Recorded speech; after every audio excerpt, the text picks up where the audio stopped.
Bonjour, chers frères et sœurs. Soyez les bienvenus sur Ange Mbolo TV. C'est toujours pour moi, chers frères et sœurs, un réel plaisir de venir à vous, afin qu'ensemble nous nous rendions au pied du Seigneur Jésus-Christ, afin de partager le pain de vie, la bonne nouvelle de la grâce de Dieu, la bonne nouvelle de l'élection de la grâce, la bonne nouvelle de la prédestination des élus de Dieu au salut.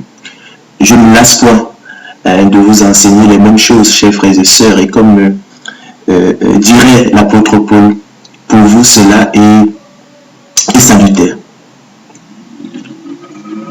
Je ne cesserai de le dire, l'élection de la grâce, la prédestination des élus de Dieu au salut constitue la seule chose bonne et utile à savoir. C'est la seule chose bonne et utile aux hommes.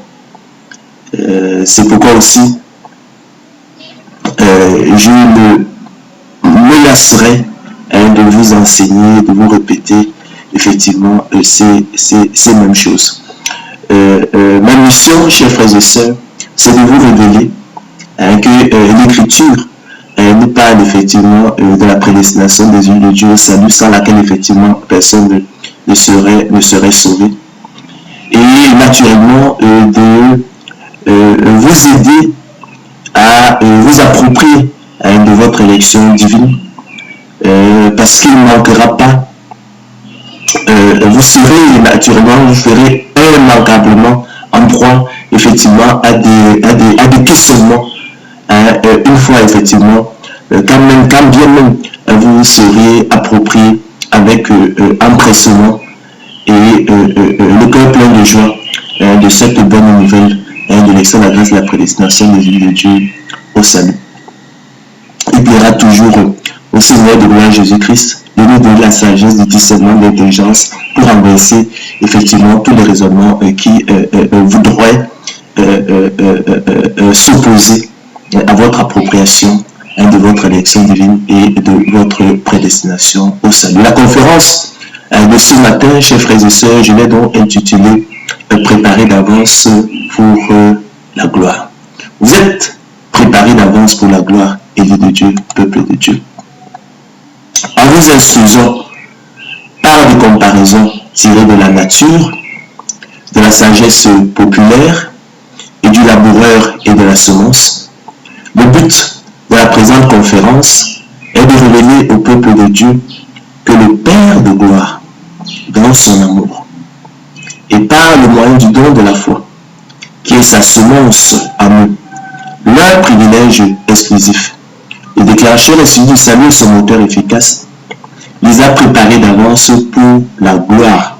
Comme aussi, chers frères et sœurs, une graine de maïs a été préparée d'avance pour produire des épis de maïs. Une graine d'haricot préparée d'avance pour produire des gousses d'haricots. Une fève de cacao préparée d'avance pour produire des cabosses de cacao, ou encore une graine d'arachide préparée d'avance pour produire des coques d'arachide dans le sol. Et de même qu'il faut que le laboureur travaille avant de recueillir les fruits, chers frères et sœurs.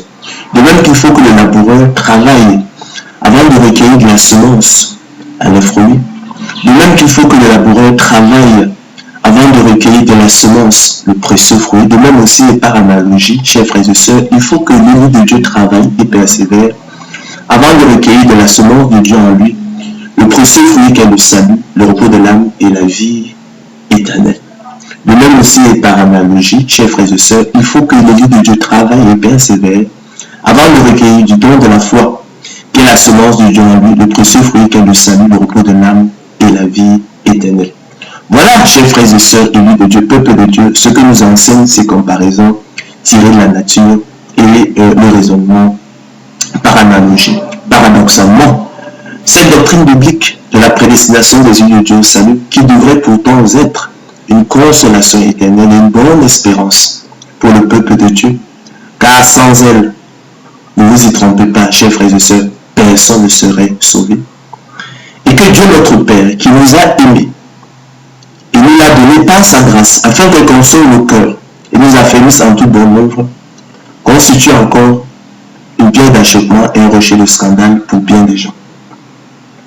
Le diable et serpent ancien et père du mensonge étant à l'œuvre, chers frères et sœurs, ces gens s'imaginent, dans leur intelligence obscurcie et leur présomption, mais il y a une chose toute plus absurde et renversantes les unes que les autres, déduisant, chers frères et sœurs, que la prédestination rendrait superflu la persévérance des saints, en contradiction ouverte avec les Écritures selon qu'il est écrit « Recherchez la sanctification sans laquelle personne ne verra le Seigneur ».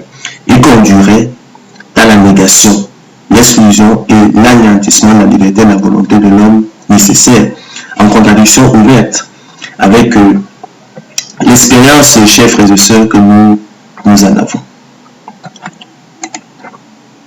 Ce sont là, bien-aimés, chers frères et sœurs, peuple de Dieu, deux des déductions absurdes que l'esprit humain corrompu d'entendement s'empresse de tirer.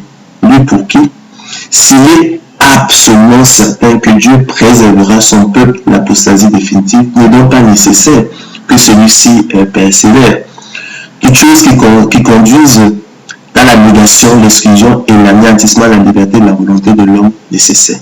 Autrement dit, peuple de Dieu, chers frères et sœurs, élus de Dieu, qui jamais dans sa tête, après avoir reçu avec joie et empressement la bonne nouvelle d'élection de la grâce, la bonne nouvelle, la prédestination des élus de Dieu au salut, sentant et ayant senti parfaitement sa misère, ayant compris l'impasse de la loi, qui, comme effectivement, j'aime à le dire, n'a pas été donné pour nous sauver, il n'a jamais sauvé l'homme, qui finalement ne donne pas la bonne nouvelle, mais est une mauvaise nouvelle, quoi qu'étant la sainte parole de Dieu. C'est pourquoi l'apôtre Paul appelle le ministère de la mort, le ministère de la malédiction, le ministère de la condamnation. Elle a été, chers frères et sœurs, en proie aux questionnements étranges et troublants qu'elle pose l'élection de la grâce et la prédestination des yeux de Dieu au salut à l'esprit humain. En effet, chers frères et sœurs, la raison humaine, poussée par son idéal relationnel de rapport de cause à effet, voudrait comprendre, autrement dit, prendre ensemble tous les faits pour les systématiser et se faire une idée claire des causes de l'enseignement logique de quelque chose. Faute, chers frères et sœurs, d'une intelligibilité totale, nous connaissons en partie. La doctrine biblique de la prédestination des yeux de Dieu au salut a troublé et déconcerté plus d'un. Elle est devenue une pierre d'achoppement et un rocher de scandale pour plusieurs. Il faut écouter ce qu'en disaient des esprits comme Wesley.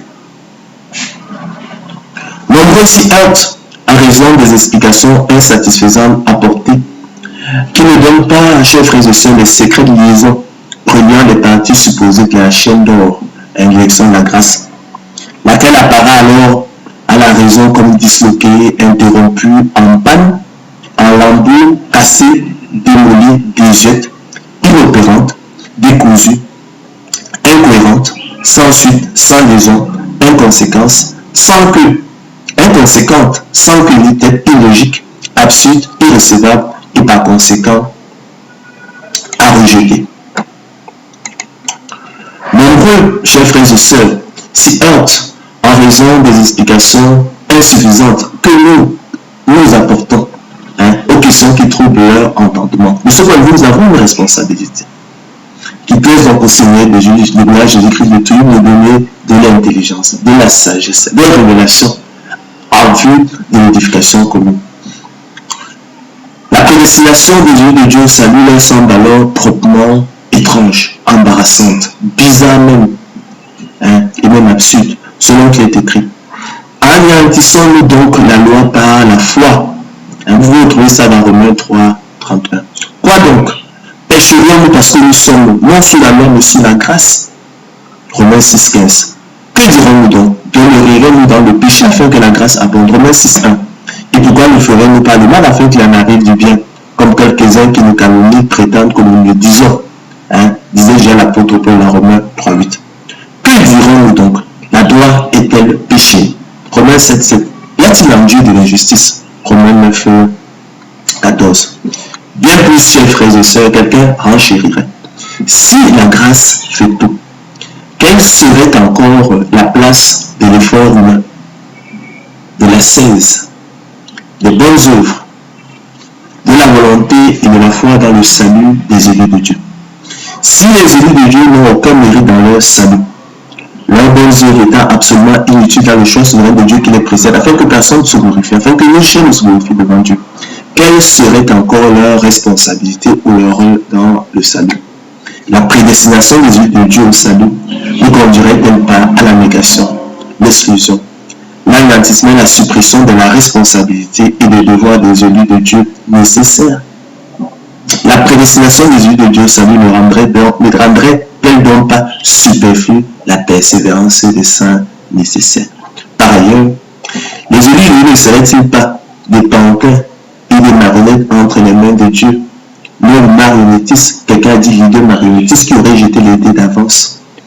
Et la prédestination n'aboutirait-elle pas ainsi à la négation, l'exclusion et l'anéantissement de la liberté et de la volonté de l'homme nécessaire? Dès lors, ne serait-elle pas finalement un conte profane et absurde à repousser? Quoi donc? Dieu serait-il un Dieu du péché, chers frères et sœurs? Mais tandis que nous cherchons à être justifiés par Christ, si nous étions aussi nous-mêmes trouvés pécheurs, Christ serait-il un ministre du péché? Loin de là, selon qu'il est écrit. Recherchez la sanctification sans laquelle personne ne verra le Seigneur. Nous démontrerons une fois de plus ce matin, en dernière analyse, chers frères et sœurs, que l'ensemble des points difficiles soulevés par les doctrines bibliques, l'élection de la grâce et la prédestination des yeux de Dieu au salut, et les problèmes qui sont susceptibles de peser à l'esprit de l'homme, et Dieu sait combien ils peuvent être nombreux, semble davantage mettre en lumière le problème de la présomption du cœur vaniteux de l'homme qui refuse de sentir sa misère. L'apôtre Paul disait « misérable que je suis ». Et c'est lui, chers frères et sœurs, de confusion inhérente à une intelligence obscurcie par le péché habitant dans la nature déchue de l'homme.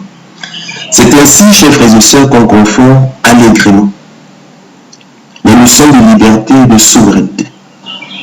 Pour eux, c'est la même chose. Ils confondent les notions de liberté et d'aliénation.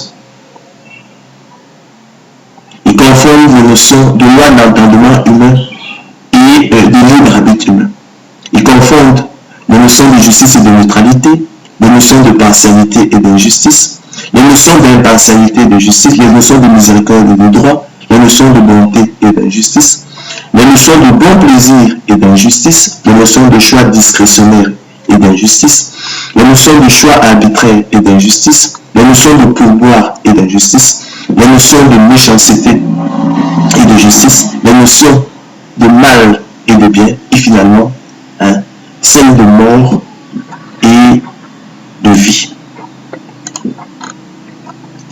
En effet, chers frères et sœurs, la liberté de la volonté de l'homme est la faculté qu'a l'homme d'exercer sa volonté. Elle se connaît sans preuve par la seule expérience que nous en avons. Par la définition, elle est encadrée et limitée par la liberté d'autrui et la souveraineté de Dieu. Elle est donc relative et non absolue, soit elle est indubitablement. Elle n'est pas à confondre, chers frères et sœurs, avec la souveraineté, qui traduit le fait de ne pas être soumis au contrôle d'une autorité supérieure qui encadrerait la liberté de notre volonté. La souveraineté, chers frères et sœurs, est un attribut de Dieu qui est le transcendant et que l'Écriture présente comme le seul souverain. Je vous renvoie ici dans 1 Timothée 6, 15. Quant au libre arbitre humain, chers frères et sœurs, il s'agit là d'une catégorie philosophique fictive, mais d'une autre confusion. Il y a beaucoup de confusion autour de la notion de l'élection de la grâce et la prédestination des yeux de Dieu au salut. Le diable s'est mobilisé, il a envoyé ses émissaires, il y a de brillants intellectuels et qui ont effectivement façonné, forgé effectivement des concepts comme ça pour brouiller les pistes. Donc, quant au libre arbitre humain, je disais, chers frères et sœurs, il s'agit là d'une catégorie philosophique fictive, mais d'une confusion avec la loi de l'entendement humain, selon qu'il est écrit. Je prends plaisir à la loi de Dieu selon l'homme intérieur. Mais je vois dans mes membres, écrit l'apôtre Paul, une autre loi qui lutte contre la loi de mon entendement. Et qui me rend captif la loi du péché qui est dans mes membres. Misérable dessus. Nous sommes là dans Romains 7, 22 à 24. La loi de l'entendement humain, chers frères et sœurs, est le pouvoir qu'a la raison humaine de se déterminer librement. Donc la loi de l'entendement humain est le pouvoir qu'a la raison humaine de se déterminer librement. Elle est opposée, chers frères et sœurs, à la loi du péché et porte l'homme à prendre plaisir à la loi de Dieu, à choisir le bien qui nous séduit et à rejeter le mal qui nous répugne. L'homme ne pouvant délibérément choisir le mal à l'égard du bien selon qu'il est écrit, je suis par l'entendement esclave de la loi de Dieu. Romains 7, 25. Elle est, chers frères et sœurs, et reste un abstrait qu'il faut se garder d'ériger et qu'il ne faut pas ériger en concret selon qu'il est écrit, j'ai la volonté, mais non le pouvoir de faire le bien, car chose impossible à la volonté parce que le péché la rendait sans force. Car je ne fais pas le bien que je veux et je fais le mal que je ne veux pas. Et si je fais ce que je ne veux pas, ce n'est plus moi qui le fais, c'est le péché qui habite en moi. Chers frères et sœurs, ce glissement dangereux semble allègrement avoir été opéré par les apôtres de l'évangile de la gloire de l'homme, qui l'ont érigé en concret et l'ont affublé du nom à la fois impropre et tendancieux de libre arbitre humain, comme ces singes que l'on affuble d'une jaquette et d'un chapeau haut de forme rouge dans les siècles pour les déguiser en hommes afin de distraire les tout petits. Frères, écrit l'apôtre Paul dans sa première épître aux Corinthiens, ne soyez pas des enfants sous le rapport du jugement. Mais pour la malice, soyez enfants, et à l'égard du jugement, soyez des hommes faits.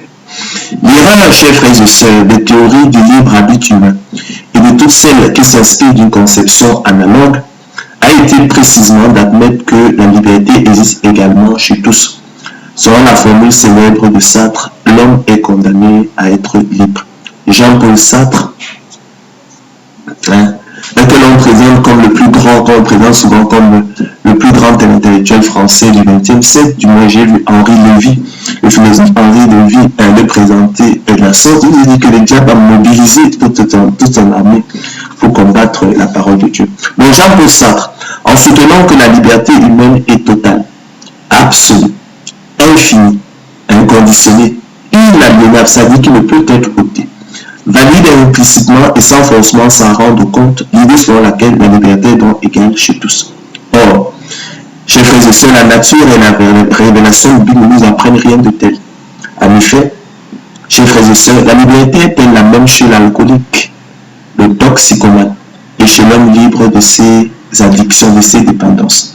La liberté, chers frères et sœurs, était la même chez le kleptomane, le pyromane et chez l'homme libre de ses limites. La liberté, chers frères et sœurs, est-elle égale chez le passionné, l'obsédé, le démon et chez l'homme libre de ses vices? La liberté est-elle égale chez l'homme non régénéré et chez l'homme régénéré? Considérez quel vous étiez avant la nouvelle naissance, avant que vous le connaissiez Dieu, ou plutôt que Dieu ne vous connaisse, et quel vous êtes aujourd'hui. En condamnant l'homme à être libre, quand cependant il ne l'est pas, selon qu'il est écrit, je suis vendu au péché, misérable que je suis. Ça, ce sont les propos de l'apôtre Paul. Jean-Paul Sartre lui a attribué, chers frères et sœurs, une liberté imaginaire, fictive, totale, absolue, infinie, inconditionnée, inaliénable, et par conséquent égale chez tous, et a ainsi hypothéqué et ruiné son projet philosophique. En effet, chers frères et sœurs, la nature nous apprend que la liberté effective est plutôt relative. Nous l'avons dit précédemment, en escalier, par marche successive, par degré, par palier, l'homme étant d'autant plus libre qu'il est au-dessus des passions. Loin de nous grandir, chers frères et sœurs, la liberté, ça, rien au contraire, pèse sur nous comme une fatalité de notre être. Sartre pousse la coïncidence de l'homme avec sa liberté au point d'effacer toute distinction entre ceux de nos actes qui sont libres et ceux qui ne le sont point. Mais comment soutenir, chers frères et sœurs, sérieusement, que nous sommes libres toujours, jusque dans nos actes élémentaires, jusque dans l'aveuglement de la passion, l'emportement de l'émotion, l'ivresse de l'alcool, les chaînes de la drogue, la servitude de l'ignorance. Ce que Sartre nomme ici liberté, chers frères et sœurs, n'est pas ce qu'on entend d'ordinaire sous ce nom. Comme l'a fort bien remarqué F. Alquier, une telle liberté est dérisoire et aliénante. Une liberté, chers frères et sœurs, qui se confond avec le chaîne et demeure toujours égale à soi, qui n'est pas le moyen de nous dépasser, de sortir de nous-mêmes, de rendre le monde vraiment meilleur, n'est pas de la liberté. Ça s'appelle, chers frères et sœurs, de l'aliénation. Vous connaissez, chers frères et sœurs, la fin qui a été celle de tous ces hommes-là. Quel cauchemar était sa vie, à quel tournant il n'était pas en proie. Il en parle dans la nausée. C'est l'existentialisme, c'est une philosophie de la mort. L'existentialisme, ça traîne. Enfin, chers frères et sœurs, le bon plaisir de quelqu'un, c'est sa volonté arbitraire, sa volonté arbitrairement exprimée. C'est la volonté exprimée par le seul fait qu'elle agrée à celui qui parle en dehors de toute règle. L'adjectif arbitraire, quant à lui, signifie qu'il est laissé à la libre volonté de chacun, en dehors de toute règle, qui ne dépend que du vouloir d'un homme et ne relève d'aucune règle, qui dépend de la seule volonté, n'est pas liée par l'observation de règles, qui dépend du bon plaisir de quelqu'un. On dira aussi, chers frères et sœurs, discrétionnaire. Et ça, j'aime fort bien le mot discrétionnaire lorsque l'on parle de l'élection, la grâce et la prédestination des yeux de Dieu. C'est parce que lorsqu'on explique les choses en parlant, en utilisant le mot arbitraire, choix arbitraire de Dieu, le mot arbitraire, en fait, a une connotation négative. Les hommes l'ont chargé d'une connotation négative. Elle a aussi une connotation négative qui, effectivement, est de nature, effectivement, à fausser, effectivement, la communication. Donc, j'aime bien le mot discrétionnaire. Donc, on dira aussi, donc, je disais discrétionnaire, non motivé, sans explication, non justifié, sans raison, sans cause, pour rien. L'adjectif discrétionnaire signifie pour sa part qui confère à quelqu'un la libre décision, qui est laissé à la discrétion, à la décision de quelqu'un en dehors des règles établies, qui donc, chers frères et sœurs, n'a pas à être justifié. En l'occurrence, chers frères et sœurs, parce que tous ont péché et sont privés de la gloire de Dieu. Alors l'élection de la grâce confère-t-elle à Dieu la libre décision au sujet du salut des hommes. Selon qu'il est écrit aux hommes, cela est impossible. Parce que le salut est inaccessible à l'homme. D'accord? Selon qu'il est écrit aux hommes, cela est impossible. L'élection de la grâce confère par conséquent à Dieu la libre décision au sujet du salut des hommes. Il participe d'un plan de miséricorde, non d'un plan de condamnation. Relevons à cet égard que la miséricorde n'est pas un droit et personne ne saurait l'exiger. Dieu fait simplement ici de son bien ce qu'il veut. En l'occurrence, il le distribue gratuitement et selon le bon plaisir de sa volonté à ceux qui n'y ont qu'un droit. Chers frères et sœurs, c'est le même principe qui sous-tend la réponse du maître de la maison. À ceux des ouvriers qui recevant leur salaire quand le soir fut venu, murmurèrent contre lui selon qu'il est écrit. Nous sommes là dans Matthieu 13 à 15, la parole des ouvriers à différentes heures. Mon ami, je ne te fais pas tort. N'es-tu pas convenu avec moi d'un denier? Prends ce qui te revient et va-t'en. Je vais donner à ce dernier autant qu'à toi. Je vais donner à ce dernier tant. Je vais donner à ce dernier autant. Ne m'est-il pas permis de faire de mon bien ce que je veux? Ou vois-tu dans mon œil que je sois bon? On en a dans ce dialogue un aperçu de l'étendue de la confusion mentale qui anime l'esprit humain sur la question effectivement de l'élection, la grâce et la prédestination. On confond tout. On confond tout. On confond, chers frères et sœurs, la partialité de Dieu avec l'injustice. Celui-là avait convenu d'un denier, on lui donne un denier. Maintenant que Dieu lui aussi donné un denier à celui qui a travaillé moi, il y trouve de l'injustice. Il y trouve de l'injustice. Mon ami, je ne te fais pas tort, dit le maître de la maison. N'es-tu pas convenu avec moi d'un denier? Prends ce qui te revient et va-t'en. Je vais donner à ce denier autant qu'à toi. Je vais donner à ce denier tant. ne m'est-il pas permis de faire de mon bien ce que je veux? Vois-tu dans mauvais œil que je s'entends? Donc la miséricorde de Dieu, la bonté de Dieu est appelée mal, injustice.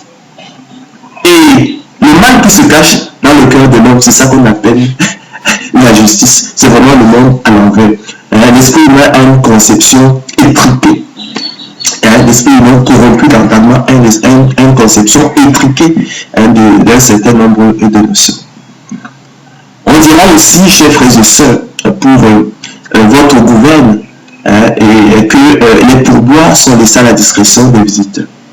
Donc vous voyez un peu, vous entrez dans un restaurant, dans un café, vous payez la note pour le service qui vous a été rendu, et puis vous donnez un pourboire aujourd'hui à l'heure, vous l'amenez par le lendemain, un jour après vous en donnez par l'autre, mais il n'est pas sur le plan de la justice.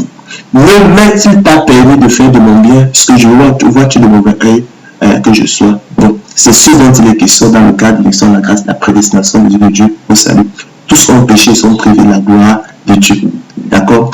Personne n'a droit à la gloire de Dieu. D'accord? Il fait simplement de son bien ce qu'il veut. C'est ce dont il est question. Comme disait mon ami Ramadan, c'est pour boire. Donc, on dira aussi, chers frères et sœurs, que les pouvoirs sont laissés à la discrétion des visiteurs. Ainsi, chers frères et sœurs, l'Éternel est un Dieu juste, qui ne condamne point l'innocent, ne lui fait tort. En effet, chers frères et sœurs, l'injustice fondamentalement consiste à condamner l'innocent ou à lui faire tort. Malheur donc à ceux qui appellent le mal bien, d'accord, et le bien mal, qui changent les ténèbres en lumière et la lumière en ténèbres, qui changent l'amertume en douceur et la douceur en amertume, qui appellent le bien de l'Éternel, son bienfait, sa bonté, mal et injustice. Et la méchanceté du cœur humain, justice. Ceux qui ont changé la vérité de Dieu en mensonge. Vous qui changez le droit en absence et qui foulez à terre la justice de Dieu. Bien-aimés, si notre évangile est encore voilé, écrit l'apôtre Paul, il est voilé pour ceux qui périssent, pour les incrédules, dont le Dieu de ce siècle a aveuglé l'intelligence afin qu'ils ne vissent pas briller la splendeur de l'évangile, la gloire de Christ qui est l'image de Dieu. Car il viendra un temps où les hommes ne supporteront pas la sainte doctrine. Et croyez-moi, nous y sommes. Mais ayant la démagogie d'entendre des choses agréables, ils voudraient qu'on leur parle de leur propre justice, qu'on leur rappelle combien ils sont nets, purs, sans péché, combien ils ne pêchent point. Ils se donneront, chers frères et sœurs, une foule de docteurs selon leur propre désir, détourneront l'oreille de la vérité, ils détourneront l'oreille lorsqu'on leur parlera l'évangile, la gloire de Christ, lorsqu'on leur rappellera l'inaccessibilité du salut à l'homme, lorsqu'on leur parlera de l'élection de la grâce, la prédestination des yeux de Dieu au salut, lorsqu'on les invitera à sentir leur misère spirituelle, et se tourneront vers les fables, l'évangile, la gloire de l'homme, le salut par les œuvres. Or, chers frères et sœurs, le point capital en cette matière d'élection de la grâce et de prédestination des élus de Dieu au salut, c'est simplement de révéler aux élus de Dieu que le Père de gloire, dans son amour, c'est un acte d'amour. La prédestination des élus de Dieu au salut est un acte d'amour. L'élection de la grâce est un acte d'amour. On l'oublie souvent. Les a préparés d'avance pour la gloire, de même qu'une graine de maïs est préparée d'avance pour produire des épis de maïs. Et de même qu'il faut que le laboureur travaille avant de recueillir les fruits, de même qu'il faut que le laboureur travaille avant de recueillir de la semence et des fruits, de même qu'il faut que le laboureur travaille avant de recueillir la semence des précieux fruits, de même aussi, par analogie, chers frères et sœurs, il faut que l'élu de Dieu travaille et persévère avant de recueillir de la semence de Dieu en lui, le précieux fruit qu'est le salut, le repos de l'âme et la vie éternelle. De même aussi, et par analogie, chers frères et sœurs, il faut que l'élu de Dieu travaille et persévère avant de recueillir du don de la foi, qui est la semence de Dieu en lui, le précieux fruit qu'est le salut, le repos de l'âme et la vie éternelle. Ainsi, chers frères et sœurs, de même que les graines de maïs ont été préparées d'avance pour produire des épis de maïs, de même que les graines d'haricots d'avance pour produire des gousses d'haricots. De même que les fèves de cacao ont été préparées d'avance pour produire des cabosses de cacao. De même que les graines d'arachide ont été préparées d'avance pour produire des coques d'arachide dans le sol. Selon qu'il est écrit, ce que tu sèmes, ce n'est pas le corps qui naîtra. C'est un simple grain de blé peut-être ou de quelque autre semence. Puis Dieu lui donne un corps comme il lui plaît. Et à chaque semence, il donne un corps qui lui est propre. De même aussi, chers frères et sœurs, et par analogie, les élus de Dieu parlent au moins du don de la foi, qui est la semence de Dieu en eux. Leur privilège exclusif, le déclencheur exclusif du salut et son moteur efficace ont-ils été préparés d'avance pour la gloire, selon qu'il est écrit. Et nous sommes là, dans Romains 9, 19 à 24. Tu me diras, pourquoi blâme-t-il encore? Car qui est-ce qui résiste à sa volonté? Qui est-ce qui résiste au bon plaisir de sa volonté? Ô homme, toi plutôt, qui es-tu pour contester avec Dieu? Le vase d'argile dira-t-il à celui qui l'a formé, pourquoi m'as-tu fait ainsi? Le potier n'est-il pas maître de l'argile pour faire avec la même masse un vase d'honneur et un vase d'un usage vil? Et que dire si Dieu, voulant montrer sa colère et faire connaître sa puissance, a supporté avec une grande patience les vases de colère formés pour la perdition? Et s'il a voulu faire connaître la richesse de sa grâce envers des vases de miséricorde qu'il a d'avance préparés pour la gloire. Vous êtes préparés d'avance pour la gloire, chers frères et sœurs. Ainsi nous a-t-il appelés, non seulement d'entre les Juifs, mais encore d'entre les païens, nous ayant prédestinés dans son amour à être ses enfants d'adoption par Jésus-Christ, selon le bon plaisir de sa volonté, à la gloire de sa grâce nous accordée en son bien-aimé. Nous sommes aussi devenus héritiers, chers frères et sœurs, ayant été prédestinés suivant la résolution de celui qui opère toutes choses après le conseil de sa volonté. Et de même, chers frères et sœurs, qu'il faut que le laboureur travaille avant de recueillir les fruits. 2 Timothée 2,6. De même qu'il faut que le laboureur travaille avant de recueillir la semence, les fruits. De même qu'il faut que le laboureur travaille avant de recueillir la semence, le précieux fruit. De même aussi, et par analogie, il faut que l'élu de Dieu travaille et persévère avant de recueillir de la semence de Dieu en lui le précieux fruit qui est le salut, le repos de l'âme et la vie éternelle. De même aussi, et par analogie, chers frères et sœurs, il faut que l'élu de Dieu travaille et persévère avant de recueillir du don de la foi, qui est la semence de Dieu en lui, le précieux fruit qui est le salut, le repos de l'âme et la vie éternelle. Préparez d'avance pour la gloire. Vous l'êtes, chers frères et sœurs. Quelle bénédiction pour les élus de Dieu. Quelle consolation éternelle, quelle bonne espérance pour eux. Ainsi, chers frères et sœurs, dans la matière de la prédestination des élus de Dieu au salut, qui est un acte d'amour, je tiens à le souligner, je tiens à le rappeler, n'oubliez jamais, afin que personne ne vous embarque dans le faux débat. Il faudrait simplement entendre par là que le Père Céleste, le Roi de gloire, dans son amour, et par le moyen du don de la foi, qui est sa semence dans ses élus, leur privilège exclusif, le déclencheur exclusif du salut, son moteur efficace, a préparé d'avance ses élus pour la gloire, comme aussi une graine de maïs a été préparée d'avance pour produire des épis de maïs, une graine d'haricot préparée d'avance pour produire des gousses d'haricot, une fève de cacao préparée d'avance pour produire des cabosses de cacao, ou encore une graine d'arachide préparée d'avance pour produire des coques d'arachide dans le sol. Et de même qu'il faut que le laboureur travaille avant de recueillir les fruits, de même qu'il faut que le laboureur travaille avant de recueillir la semence, les fruits, de même qu'il faut que le laboureur travaille avant de recueillir la semence, le précieux fruit, de même aussi et par analogie, chers frères et sœurs, ma sœur, il faut que l'élu de Dieu travaille et persévère avant de recueillir de la semence de Dieu en lui, le précieux fruit qui est le salut, le repos de l'âme et la vie éternelle. De même aussi et par analogie, il faut que l'élu de Dieu travaille et persévère avant de recueillir du don de la foi, qui est la semence de Dieu en lui, le précieux fruit qui est le salut, le repos de l'âme et la vie éternelle. C'est pourquoi aussi, chers frères et sœurs, par le don de la foi, qui est la semence de Dieu en lui, l'élu de Dieu est semblable au laboureur, disposant de la semence de maïs, d'haricot, de cacao ou encore d'arachide, dont il est notoire, avéré, établi, absolument certain et largement connu que la culture produira le précieux fruit que sont les épis de maïs, les gousses d'haricots, les cabousses de cacao ou les coques d'arachide sont le cas, mais qui naturellement ne dispensent aucunement le laboureur de travailler, en l'occurrence préparer le sol, semer, arroser, sarcler, lutter contre les attaques de maladies, fertiliser le sol, etc.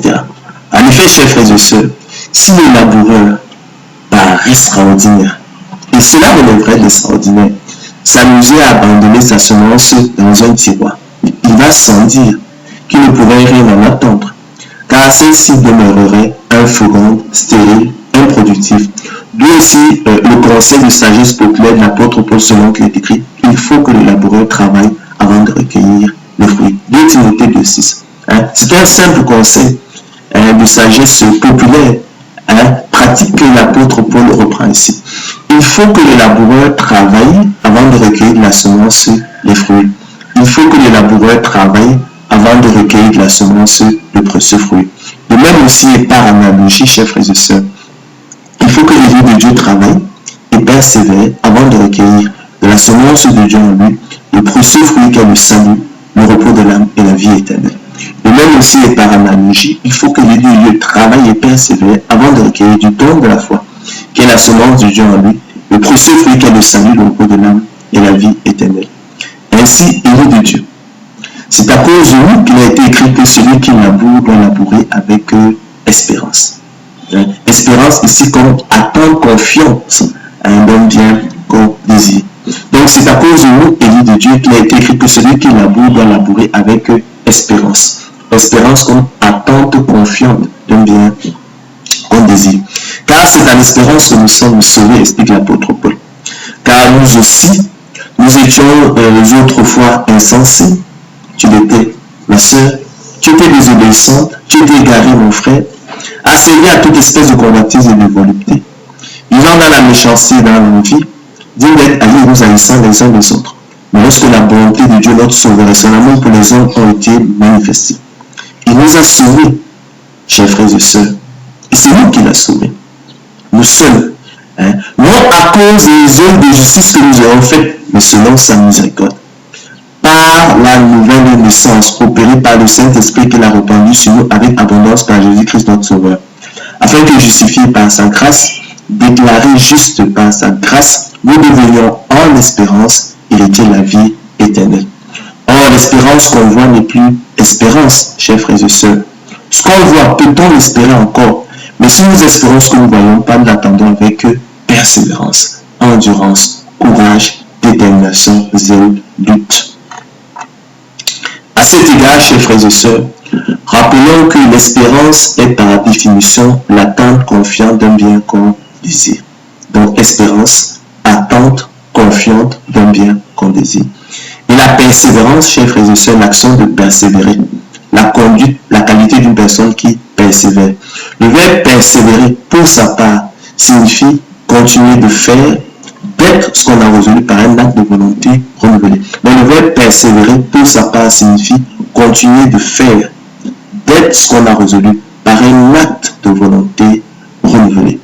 Ainsi, chers frères et sœurs, la liberté de la volonté des élus de Dieu, prédestinés au salut dès avant la fondation du monde, se connaît sans preuve, par la seule espérance que nous en avons à travers la persévérance des saints, qui au quotidien, comme l'apôtre Paul, soutiennent et combattent le bon combat de la foi, pour saisir la vie éternelle à laquelle ils ont été efficacement appelés. Vous voyez donc le lien entre liberté et persévérance. La persévérance vous parle de la liberté. Vous comprenez que ce sont de faux débats. C'est juste pour vous embrouiller, pour semer de la confusion. D'accord? J'ai dit que la persévérance, c'est l'action de persévérer. C'est la conduite, la qualité d'une personne qui persévère. Le verbe persévérer signifie pour sa part continuer de faire, d'être ce qu'on a résolu par un acte de volonté renouvelée. Je parle d'un acte de volonté renouvelée. D'accord? Donc, persévérance est synonyme en fait de liberté. Là où il y a persévérance, chers frères et sœurs, il y a liberté. Donc, persévérance, action de persévérer, qualité conduite d'une personne qui persévère. Et le verbe persévérer signifie simplement continuer de faire, d'être ce qu'on a résolu par un acte de volonté renouvelée. Donc, la persévérance des saints prouve par elle seule la liberté des élus de Dieu dans le cadre de l'élection de la grâce et la prédestination des élus de Dieu au salut. On dira alors que la liberté des élus, la liberté de la volonté des élus de Dieu prédestinés au salut dès avant la fondation du monde se connaît sans preuve par la seule espérance que nous en avons à travers la persévérance des saints, qui au quotidien, comme l'apôtre Paul, soutiennent et combattent le bon combat de la foi pour saisir la vie éternelle à laquelle ils ont été efficacement appelés. Et de même, chers frères et sœurs, que l'on ne saurait imaginer le laboureur saccager et mettre le feu sur sa propre vigne dont il en attend le précieux fruit. De même aussi et par analogie, l'élu de Dieu ne saurait se détourner de la libre entrée dans le sanctuaire par la route nouvelle et vivante que le Seigneur de gloire Jésus-Christ a inaugurée pour lui au travers du voile, c'est-à-dire de sa chair, pour s'approcher du grand souverain sacrificateur selon l'ordre de Melchisédek, qui peut sauver parfaitement ceux qui s'approchent de Dieu par lui, étant toujours vivant pour intercéder en leur faveur, et qui après d'avoir été élevé à la perfection est devenu pour tous ceux qui lui obéissent l'auteur d'un salut éternel. Car, chers frères et sœurs, de même que le précieux fruit de la vie est un bien que le laboureur désire, de même aussi et par analogie, chers frères et sœurs, le salut est un bien que l'élu de Dieu désire ardemment, depuis que par la nouvelle naissance, il est revenu à son bon sens, et s'est dégagé des pièges du diable qui s'est emparé de lui pour le soumettre à sa volonté. Rappelons, chers frères et sœurs, que la nouvelle naissance, c'est la régénération du cœur et le renouvellement de l'esprit et de l'intelligence opérés par le Saint-Esprit venu habiter dans le croyant.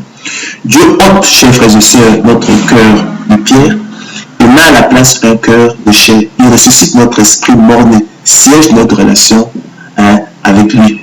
Il change radicalement à notre façon de penser pour arriver à la connaissance de la vérité et que revenus à notre bon sens, nous nous dégagions des pièges du diable qui s'est emparé de nous pour nous soumettre à sa volonté. Cette parole est dans certains mots, écrit l'apôtre Paul à Tite, et je veux que tu affirmes ces choses, afin que ceux qui ont cru en Dieu s'appliquent à pratiquer de bonnes œuvres, afin que vous, à qui a été fait la grâce par rapport à Christ, de croire en lui, vous appliquez à pratiquer de bonnes œuvres, afin que maintenant que vous croyez en Dieu, vous appliquez à pratiquer de bonnes œuvres, afin que ceux à qui il a été fait le don de la foi s'appliquent à pratiquer de bonnes œuvres. Voilà ce qui est bon et utile aux hommes. Mais, écrit-il, évite les discussions folles, les généalogies, les querelles, les disputes relatives à la loi, car elles sont vaines et inutiles. Selon qu'il est écrit, il faut que le laboureur travaille avant de recueillir les fruits. Nous l'avons dit. C'est un conseil de sagesse populaire repris par l'apôtre Paul. En 2 Timothée 2,6. Il faut que le laboureur travaille avant de recueillir la semence, le fruit. Il faut que le laboureur travaille avant de recueillir la semence, le précieux fruit. De même aussi, et par analogie, il faut que l'élu de Dieu travaille et persévère avant de recueillir la semence de Dieu en lui, le précieux fruit qu'est le salut, le repos de l'âme et la vie éternelle. De même aussi, et par analogie, il faut que l'élu de Dieu travaille et persévère avant de recueillir du don de la foi, qui est la semence de Dieu en lui, le précieux fruit qu'est le salut, le repos de l'âme et la vie éternelle. Il faut donc, chers frères et sœurs, éviter ces discussions folles, ces généalogies, ces querelles qui ressemblent effectivement à des disputes sur le sexe des hommes. Ces disputes relatives à la loi, elles sont inutiles et vaines. Selon qu'il est écrit, il faut que le laboureur travaille avant de recueillir les fruits. Nous n'anéantissons point, chers frères et sœurs, la loi par la foi. Nous n'anéantissons point la persévérance des saints. D'accord? Ainsi, écrit l'apôtre Paul, ce n'est pas que j'ai déjà remporté le prix ou que j'ai déjà atteint la perfection ou achevé la course. Non! Mais je cours, dit-il, pour tâcher de saisir la main tendue du Seigneur Jésus-Christ. Frère, je ne pense pas l'avoir saisi, mais je fais une chose, oubliant ce qui est en arrière et me portant vers ce qui est en avant, je cours vers le but pour remporter le prix de la vocation céleste de Dieu en Jésus-Christ. Par conséquent, loin de rendre la persévérance des saints superflue, la prédestination en fait au contraire un impératif et une exigence absolue. Toutefois, elle exclut catégoriquement, et il faut que cela soit clair, et ne laisse aucun mérite à l'homme dans le salut. Tous les mérites, chers frères et sœurs, revenant exclusivement au Seigneur de gloire, Jésus-Christ, auteur du don de la foi. Le don de la foi, chers frères et sœurs, qui est le privilège des élus de Dieu. le déclencheur du salut et son moteur efficace selon qu'il est écrit. Où donc est le sujet de se glorifier? Il est exclu. Par quelle loi? Par la loi des œuvres? Non, mais par la loi du don de la foi. Car nous pensons, écrit l'apôtre Paul, que l'homme est justifié par le moyen du don de la foi sans les œuvres de la loi. Ou bien Dieu est-il seulement le Dieu des Juifs? N'est-il pas aussi des païens? Si, il est aussi des païens. Puisqu'il y a un seul Dieu qui justifiera par le moyen du don de la foi les circoncis et par le moyen du don de la foi les incirconcis. Ainsi, chers frères et sœurs, tout mérite que l'homme voudrait s'attribuer dans le salut ne serait qu'imaginaire et usurpation. À cet égard, il est hautement significatif que tous ceux à qui il a été fait le don de la foi, tous ceux qui ont reçu en partage la foi à salut, tous ceux à qui il a été fait la grâce par rapport à Christ de croire en lui viendront à nous, selon qu'il est écrit, tous ceux que le Père me donne viendront à moi. Tous ceux que le Père m'a donné viendront à moi. Tous ceux que le Père m'a donné dès avant la fondation du monde viendront à moi. Nous sommes dans Jean 6,37. Et tous ceux qui ont été privés du don de la foi iront, chers frères et sœurs, à la perdition. Préparez d'avance pour la gloire. Vous êtes élus de Dieu.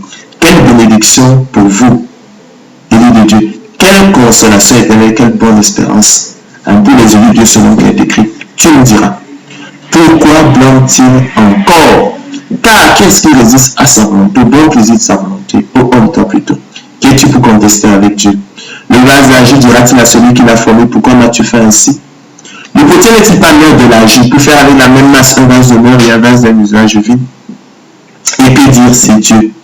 Vouloir montrer sa colère et faire connaître sa puissance à supporter avec une grande patience des vases de colère formés pour la perdition, et s'il a voulu faire connaître la richesse de sa grâce envers les vases de miséricorde qu'il a d'avance préparés pour la gloire.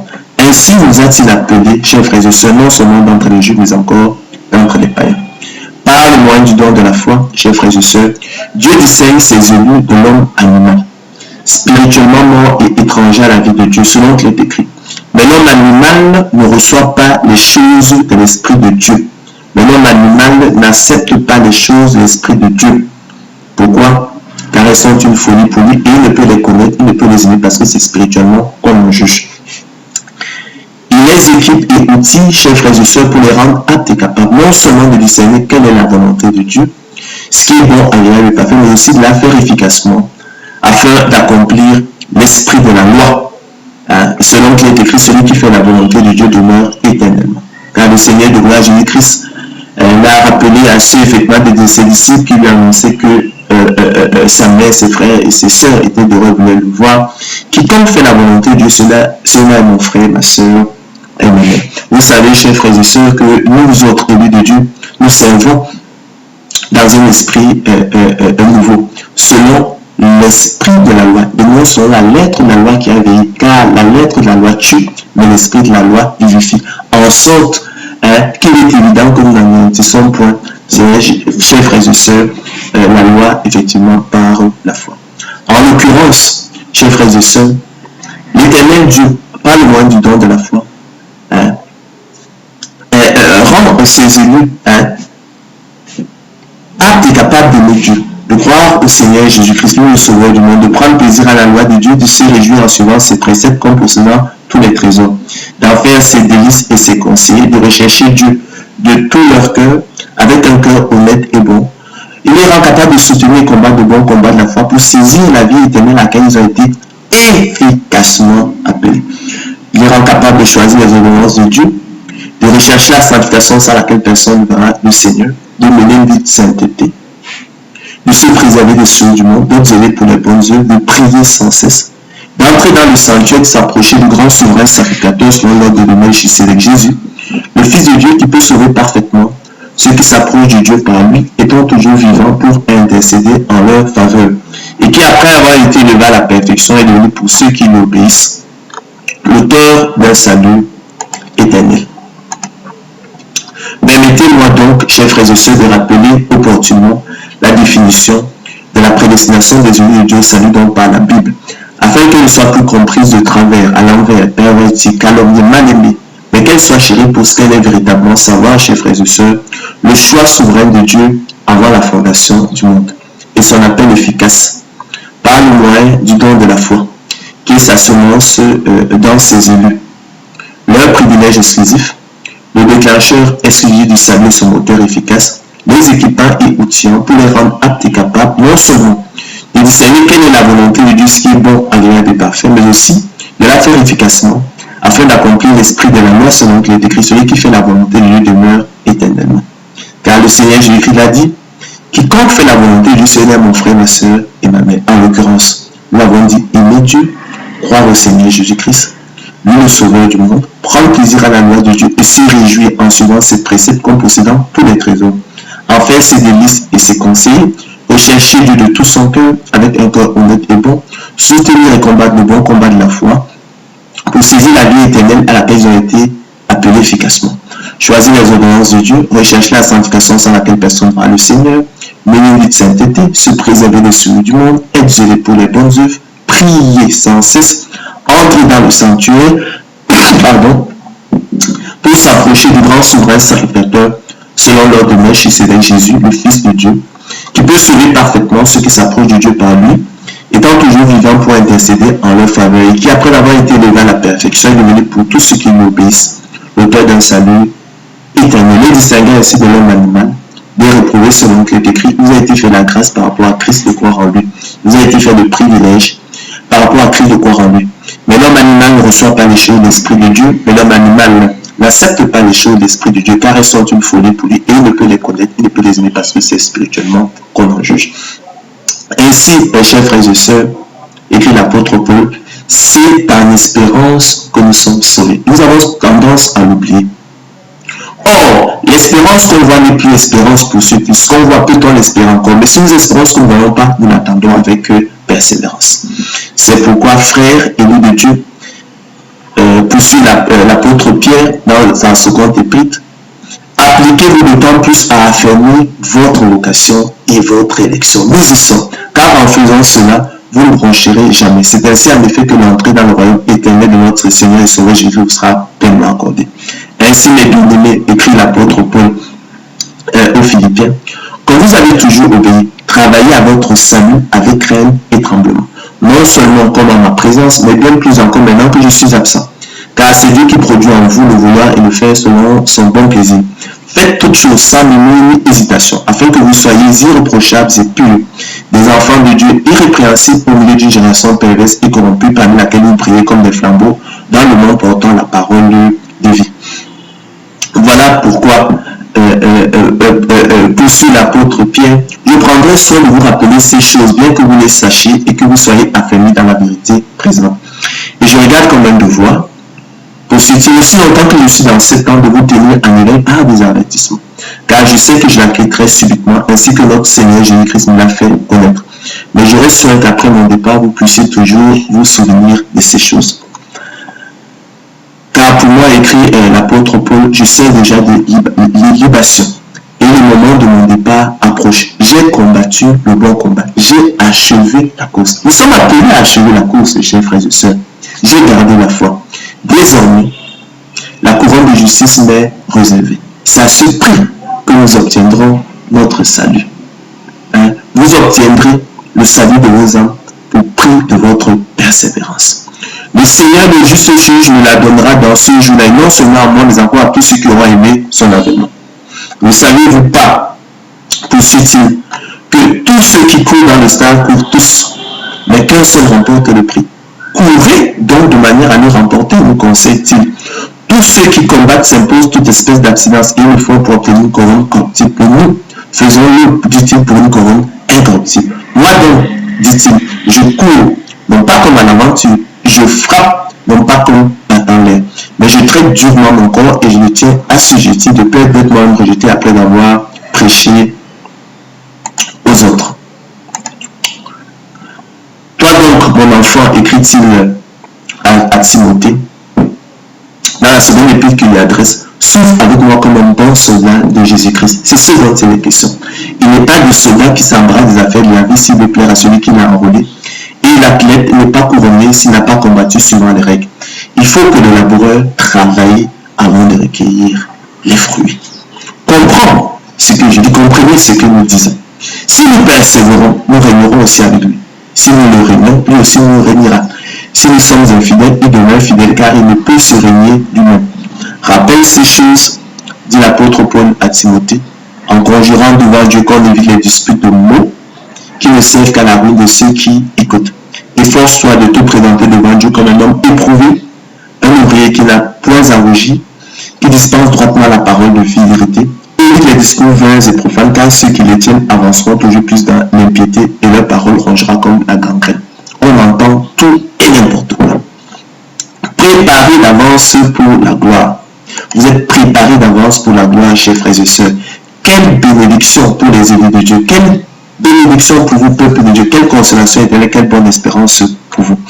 De même que les graines de maïs, chers frères et sœurs, ont été préparées d'avance pour produire des épis de maïs. De même que les graines d'haricots ont été préparées d'avance pour produire des gousses d'haricots. De même que les fèves de cacao ont été préparées d'avance pour produire des cabosses de cacao. De même que les graines d'arachide ont été préparées d'avance pour produire des coques d'arachide. Selon qu'il est écrit, ce que tu sèmes, ce n'est pas le corps qui naîtra. C'est un simple grain de blé peut-être ou de quelque autre semence. Puis Dieu lui donne un corps comme il lui plaît et à chaque semence, il donne un corps qui lui est propre. De même aussi et par analogie, chers frères et sœurs, les ennemis de Dieu parlent loin du don de la foi, qui est la semence de Dieu en eux. Leur privilège exclusif, le déclencheur du salut et son moteur efficace ont-ils été préparés d'avance pour la gloire, selon qu'il est écrit, tu me diras, pourquoi blâme-t-il encore? Car qui est-ce qui résiste à sa volonté? Qui est-ce qui résiste au bon plaisir de sa volonté? Ô homme toi plutôt. Qui es-tu pour contester avec Dieu? Le vase d'argile dira-t-il à celui qui l'a formé, pourquoi m'as-tu fait ainsi? Le potier ne-t-il pas mettre de l'argile pour faire avec la même masse un vase d'honneur et un vase d'un usage vil? Et que dire si Dieu, voulant montrer sa colère et faire connaître sa puissance, a supporté avec une grande patience des vases de colère formés pour la paix. De cela a voulu faire connaître la richesse de sa grâce avec des vases de miséricorde que nous sommes, qu'il a d'avance préparés pour la gloire. Ainsi nous a-t-il appelés, chers frères et sœurs, non seulement d'entre les juifs, mais encore d'entre les païens. Et de même qu'il faut que le laboureur travaille avant de recueillir le fruit. De même qu'il faut que le laboureur travaille avant de recueillir la semence, les fruits. De même qu'il faut que le laboureur travaille avant de recueillir la semence de précieux fruits. De même aussi et par analogie, chers frères et sœurs, il faut que l'élu de Dieu travaille et persévère avant de recueillir de la semence de Dieu en lui, le précieux fruit qu'est le salut, le repos de l'âme et la vie éternelle. De même aussi et par analogie, ma sœur, il faut que l'élu de Dieu travaille et persévère avant de recueillir du don de la foi, qui est la semence de Dieu en lui, le précieux fruit qu'est le salut, le repos de l'âme et la vie éternelle. Qui plaise au Seigneur de gloire Jésus-Christ d'instruire son peuple par ces comparaisons tirées de la nature, de la sagesse populaire et du laboureur et de la semence, afin, chers frères et sœurs, que l'idée de prédestination ne soit plus une pierre d'achoppement ni un rocher de scandale, parce que comprise de travers à l'envers, rendant superflue la persévérance des saints, en contradiction ouverte avec les Écritures, conduisant à la négation, l'exclusion et l'anéantissement à la liberté nécessaire, en contradiction avec l'espérance que nous en avons. Mais qu'elle soit comprise, chers frères et sœurs, et chérie pour ce qu'elle est véritablement, savoir l'expression de l'infinie richesse de la grâce de Dieu par sa bonté envers ses élus en Jésus-Christ. Car sans elle, chers frères et sœurs, croyez-moi, personne ne serait sauvé. Ayant donc une telle assurance, élus de Dieu, quelle ne doit pas être la sainteté de votre conduite et votre piété? C'est pourquoi appliquez-vous, chers frères et sœurs, à être trouvés parmi sans tache et irrépréhensible dans la paix. Croyez que l'élection de la grâce est votre salut, comme notre bien-aimé frère Paul vous l'a aussi écrit. Selon la sagesse qui lui a été donnée, vous savez qu'il avait une intelligence particulière de l'élection de la grâce et de la prédestination des élus de Dieu au salut. C'est ce qu'il fait dans toutes les lettres où il parle de ces choses dans lesquelles, chers frères et sœurs, il y a des points simples, difficiles à comprendre, dont les personnes ignorantes et mal affirmées tournent de sens comme sur les autres écritures pour leur propre ruine. Vous donc, bien-aimés, qui est averti, mettez-vous sur vos gardes, ne peur qu'entraîné par l'égarement des impies, vous devenez un déchoir de votre fermeté, de votre assurance, en vous embourbant dans l'impasse de la loi. Mais croissez dans la grâce et dans la connaissance de notre Sauveur et Seigneur Jésus-Christ. Aussi, le vœu de mon cœur et ma prière à Dieu pour vous, chers frères et sœurs, c'est qu'il vous donne l'esprit de sagesse et de révélation dans sa connaissance, et qu'il illumine les yeux de votre cœur pour que vous sachiez quelle est l'espérance qui s'attache à son appel, et quelle est envers nous qui croyons l'infinie grandeur de sa puissance se manifestant avec efficacité par la vertu de sa force. Nous sommes parvenus, chers frères et sœurs, au thème de notre conférence. Bonne soirée et à la prochaine.